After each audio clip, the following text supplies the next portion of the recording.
தாய்க்கிழவி திரைப்படத்தோட வசூலை பற்றி ரொம்ப சுவாரஸ்யமான தகவல்கள் கிடைத்திருக்கு. முக்கியமாக சிவகார்த்திகேயன் செய்த பிஆர் ஒர்க்கை பற்றி சில தகவலும் கிடைச்சிருக்கு. டீட்டெயிலாக பேச போகிறோம். தாய்க்கிழவி இந்த திரைப்படம் ரிலீஸ் ஆவதற்கு முன்பே இந்த திரைப்படம் மிகப்பெரிய வெற்றி திரைப்படமாக அமைய போகிறது அப்படிங்கிற நம்பிக்கை ரசிகர்கள் மத்தியில் ரொம்பவே அதிகமாக இருந்தது. ஏன்னா படத்தோட கான்செப்ட் அந்த அளவுக்கு டிஃப்ரெண்ட்டாக இருந்துச்சு. ஸோ படத்தோட ட்ரெய்லரும் ஈஸியாக ரசிகர்களுக்கு பிடித்து போய்விட்டது. அந்த அளவுக்கு ஒரு பர்ஃபெக்டான எதிர்பார்ப்பை உருவாக்கி தாய்க்கிழவி திரைப்படம் ரிலீஸ் ஆச்சு. ஸோ தாய்க்கிழவி திரைப்படத்தோட முதல் நாள் வசூல் கிட்டத்தட்ட 2.3 கோடி ரூபாய் அப்படின்னு சொல்லப்படுகிறது. ஒரு ஹியூஜ் நம்பர் தான். ஆனால் இப்போ ஒரு பிரபலமான யூடியூப் சேனலில் ஒரு விஷயத்தை சொல்லியிருக்காங்க. சிவகார்த்திகேயனை பற்றி சொல்லியிருக்காங்க. அதாவது தாய்க்கிழவி திரைப்படத்துக்கு சிவகார்த்திகேயன் அவர்கள் முதல் நாள் ஷோவுக்கு 50 லட்சம் ரூபாய் செலவு பண்ணி டிக்கெட் வாங்கிட்டாங்க அப்படின்னு சொல்லப்படுகிறது. இது எதுக்காக அப்படின்னு பார்த்தீங்கன்னா முதல் நாள் கலெக்ஷனை இன்க்ரீஸ் பண்ணுறதுக்காக சிவகார்த்திகேயன் இந்த ஒரு விஷயத்தை பண்ணுவாங்க அப்படின்னு சொல்லப்படுகிறது. இதுக்கு முன்பு சிவகார்த்திகேயன் அவர்கள் இந்த மதராசி திரைப்படத்துக்கும் இந்த மாதிரி விஷயத்தை பண்ணியிருக்காங்க. பராசக்தி திரைப்படத்துக்கும் பண்ணியிருக்காங்களாம். பராசக்தி திரைப்படத்துக்கு கிட்டத்தட்ட 4 கோடி ரூபாய் கொடுத்து டிக்கெட் வாங்கியிருக்காங்க. முதல் நாள் டிக்கெட் மொத்தமாக பராசக்தி திரைப்படத்தோட வசூல் 10 கோடி ரூபாய். இதில் 4 கோடி ரூபாய் சிவகார்த்திகேயன் அவர்களோட டிக்கெட். அதே மாதிரி மதராசி திரைப்படத்துக்கும் இதில் 2 கோடி ரூபாய் கொடுத்து டிக்கெட் முதல் நாள் வாங்கியிருக்காங்க. ஏன்னா புஷ் பண்ணுறதுக்காக முதல் நாள் கலெக்ஷன் இந்த அளவுக்கு அதிகம். ஸோ அதனால் மக்கள் கூட்டம் வாங்க அப்படின்னு சொல்கிறதுக்காக வாங்கியிருக்காங்க.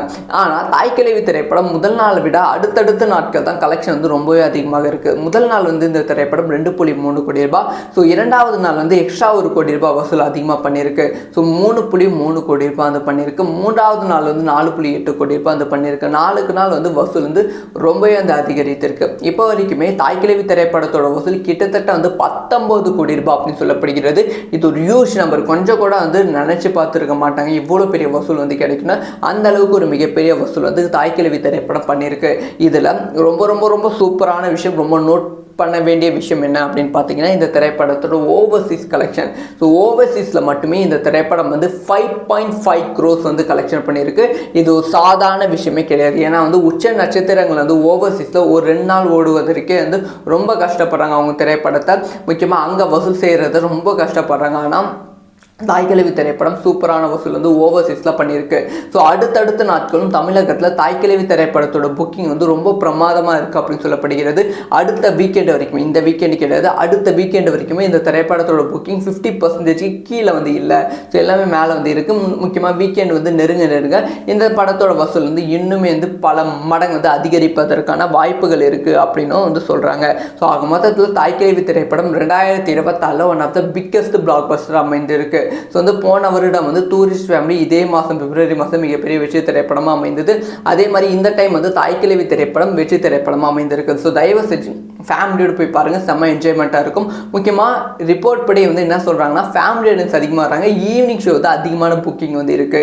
80% மேலே ஈவினிங் ஷோ, ஈவினிங் 6 மணி ஷோவும் அதுக்கு 10 மணி ஷோவும் 80% மேலே டிக்கெட் புக்கிங் இருக்குது அப்படின்னு சொல்லப்படுகிறது. மேபி இந்த வீக்கெண்டு போன வீக்கெண்டை விட டிக்கெட் கலெக்ஷன் அதிகரிப்பதற்கான வாய்ப்புகள் ரொம்ப ரொம்ப அதிகம். ஸோ நீங்கள் யாரெல்லாம் தாய்க்கிழவி திரைப்படத்தை பார்த்தீங்க, உங்களுக்கு படம் எப்படி இருக்குது அப்படிங்கிற விஷயத்தை கமெண்ட்டில் லீவ் பண்ணுங்கள். ஸோ யாரெல்லாம் நெக்ஸ்ட் வீக் போக போகிறீங்க அப்படிங்கிற விஷயத்தை கமெண்ட்டில் லீவ் பண்ணுங்கள். இந்த மாதிரி எல்லா விஷயம் தாக்கத்துக்கும் தெரிஞ்சுக்கணும். சப்ஸ்கிரைப் பண்ணி சப்போர்ட் பண்ணுங்கள். வீடியோ பிடிச்சிருந்தால் லைக் பண்ணுங்கள்.